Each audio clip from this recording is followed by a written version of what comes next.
Since the beginning of time, heaven and hell have waged an endless war. And Earth? It's always been caught in the middle. Cities crumble, innocent lives are lost, and the cycle repeats over and over again until one man say, enough. Spawn. Once he was Al Simmons, a top-tier assassin for the US government. But after being betrayed and murdered, his soul was dragged straight to hell.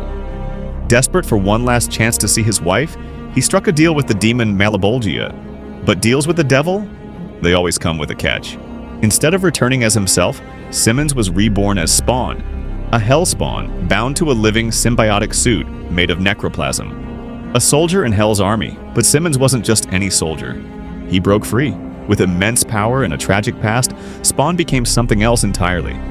A force feared by angels, demons, and everything in between. And now, he's about to make a choice that will change existence forever. He slams the gates of heaven and hell shut. No more celestial armies, no more demonic invasions. For the first time in history, the war stops. But peace? That was never an option. Because when the killing finally ends, something far worse takes its place. And what happens next is beyond anything Spawn could have ever imagined. Our story begins in a regular classroom. A teacher asks the students if they know about the Bible. One kid excitedly says, "It's like a cartoon with monsters." Another quickly replies, "No, it's all about love. There are no monsters." And then, boom! The entire school explodes. Everything is gone in an instant. Innocent lives are lost. There's nothing left but rubble. Spawn hears about the disaster and knows something isn't right. His gut tells him this wasn't just some accident. Someone wanted this to happen. Then we cut to a funeral. Spawn stands in silence, watching as innocent lives are laid to rest. Next to him is Jessica Priest, the current She-Spawn. Jessica is no stranger to death. She was originally an assassin and the one who killed Al Simmons, setting him on the path to becoming Spawn. Now she fights alongside him. As they stand by the gravesite, Jessica tells Spawn she has a bad feeling. This attack wasn't random, it was meant to draw him out. But why? Spawn doesn't have an answer, but deep down he knows she's right. Something bigger is at play here. As Spawn digs deeper, he discovers something terrifying. The Shadow Players. These aren't just any beings. They're angels and demons trapped in human bodies, secretly living among us. They're not fully divine or demonic, but they have dangerous powers. Meanwhile, we check in with Mark Rosen, Spawn's researcher. Mark is at home with his wife. They're just sitting down for dinner when, bam! The lights flicker. And suddenly, Spawn is there.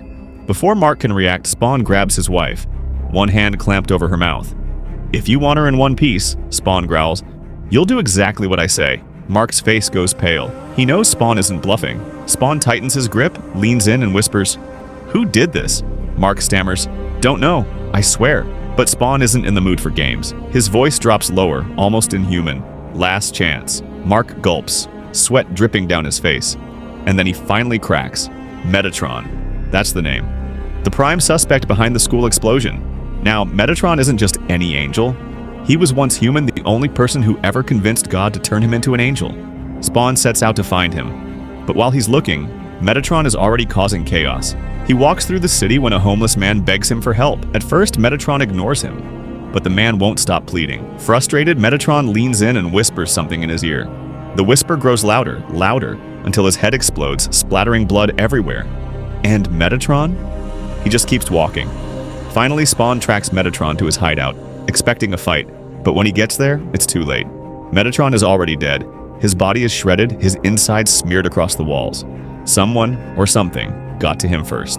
So now the question is, who could be powerful enough to destroy Metatron? The answer lies 200 miles north of Brooklyn, where a secret group watches from the shadows. Their mission? Kill Spawn. They believe he deserves to suffer for everything he's done, and they won't stop until he's gone. This story is full of twists, mystery, and shocking moments. Spawn thought closing the gates of heaven and hell would bring peace, but instead, he may have unleashed something even worse. So what do you think? Who killed Metatron? And why do they want Spawn dead? Let me know in the comments. And if you enjoyed this breakdown, don't forget to like, subscribe, and hit the notification bell. Because trust me, things are about to get even crazier.